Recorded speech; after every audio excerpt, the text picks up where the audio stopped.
I was ordered to Hill 60 on a wet Tuesday morning in April 1916. A relief mission, they called it. Captain said the previous platoon hadn't reported in 72 hours, not unusual, considering the Huns' latest bombardments, but HQ wasn't taking chances. I was part of B Company, 1st Battalion, East Surreys. We were the unlucky dozen picked to ascend the blood-soaked mound and check on the status of the trenches up top. Before we left, I remember Private Holloway humming, "Keep the home fires burning." He always sang when he was nervous. I was cleaning the bolt on my Lee Enfield, listening to the drizzle tap on the dugout roof when Sergeant McCready briefed us. "Orders are simple," he barked. "Climb, confirm, reinforce, no heroics." "What if they're all dead, Sarge?" Holloway asked, laughing nervously. McCready didn't answer. He just handed us each a fresh gas mask and said, "You'll want to keep this close. They've been using chlorine up that hill." The smell hit us before the silence did. Somewhere near the base of Hill 60, the mud changed color. The brown gave way to a sickly gray, pocked with shattered bones and scraps of tunic. I stepped over a torn boot still cradling half a foot. We moved slowly, rifles at the ready. But there was no enemy fire, no machine gun clatter, no shouting. Just the mist, thick and yellowish, curling around us like it had a mind of its own. The trench we found near the summit was pristine. That was the first wrong thing. Sandbags were neatly stacked. Duckboards were dry despite the rain. A lantern flickered gently near a dugout entrance as if someone had just been there. Yet the place was silent, too silent. No latrine stench, no rotting meat smell, no chattering voices, just the wind brushing over the cratered earth. "I don't like this," muttered Private Ellis, scanning the trench line. "Not one bloody shell mark. Look at it. It's clean." "Maybe they rotated out already?" Holloway offered, peering into the nearest dugout. "Without leaving a single bloody note or signal flare?" Ellis replied, "Bollocks." We split into pairs and swept the trench. My boots echoed on the wooden planks as I passed empty rifle racks and stacked crates labeled with chalked dates. The 14th of April, the 15th of April. None later. It was now the 17th of April. Nothing looked looted or abandoned in haste. Mess tins still had scraps of food in them. A cup of tea sat frozen mid-steam on a table inside a dugout, still warm. Then the voices began. At first, I thought it was Holloway, a whisper behind me, just out of earshot. "Down here," it said, faint as breath on glass. I spun. No one. I called out, "Holloway? Ellis? Anyone?" Nothing. Just the mist. Then, footsteps soft, squelching, just beyond the next corner. I followed, rifle raised, heart hammering. The footsteps led me past a line of neatly folded greatcoats and into a side trench I'd swear hadn't been there before. And in that trench, I saw him. A man crouched with his back to me, uniform caked in old blood and gas burns, helmet tilted forward. He was muttering fast, desperate, like someone reciting a prayer. "Hey, soldier!" I shouted. "You all right?" He didn't move, didn't even flinch. I took a step closer, and the smell hit me formaldehyde and rot. Then he turned his head. His face was half melted, not from a flame or blast, but like wax in sunlight. His eyes were clouded over, yet they locked onto mine, and he hissed something I'll never forget. We never left. I staggered back, tripping over the duckboard. When I looked up again, he was gone.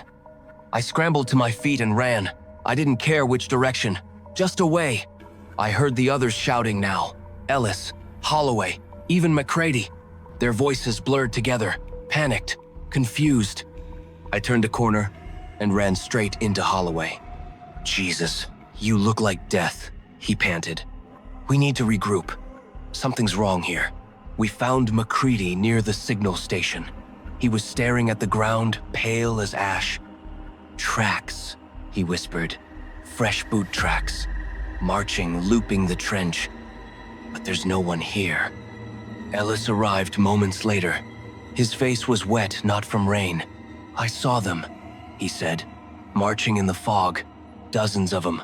But when I got close, they vanished, like bloody smoke." We agreed to hole up in the officer's dugout for the night. We lit lanterns and took turns on watch. I had the midnight shift. The trench was still unnaturally so. Not even a rat scurried by. Just silence and the distant echo of boots and breathing that wasn't mine. At exactly 0200 hours, the fog thickened. I looked out and saw them. Men, dozens, maybe more, marching past the trench silently. Their faces were half-formed, flickering in and out like candlelight through fog. Some clutched rifles, others just stared blankly ahead. They walked right through the trench wall through it, like smoke through a sieve. I heard Holloway gasp beside me. "Those uniforms, they're ours." Ellis pointed. "That's Sergeant Winters. I recognize his limp." McCready stood up, stepping out into the mist.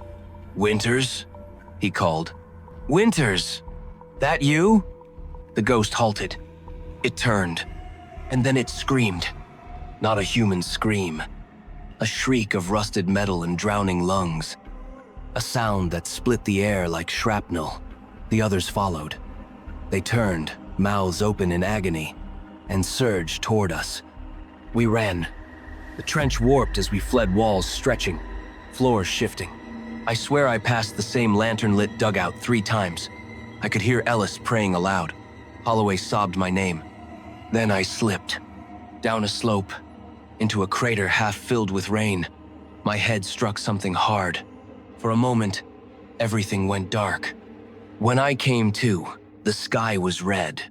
Not from the dawn, but from flares, fire, and something else. I was back in the trench, alone. No Holloway, no Ellis, no McCready. Just the dead, and they were watching me. They stood shoulder to shoulder along the duckboards, half real, uniforms tattered. Some were missing limbs, others bore gas burns. Their mouths moved in unison. Our fight never ended. I backed away, tripping over a mess kit. My hand landed on something cold.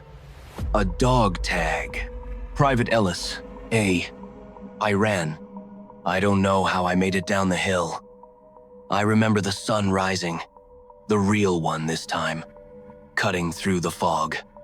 I stumbled into our forward outpost, screaming, incoherent. Medics restrained me. The field doctor said I was suffering from acute trauma and gas exposure. But they found the trench, and it was empty. No gear, no lanterns, no food, just collapsed walls and mud. No signs of recent occupation. I never saw Holloway, Ellis, or McCready again. The war ended for me that day.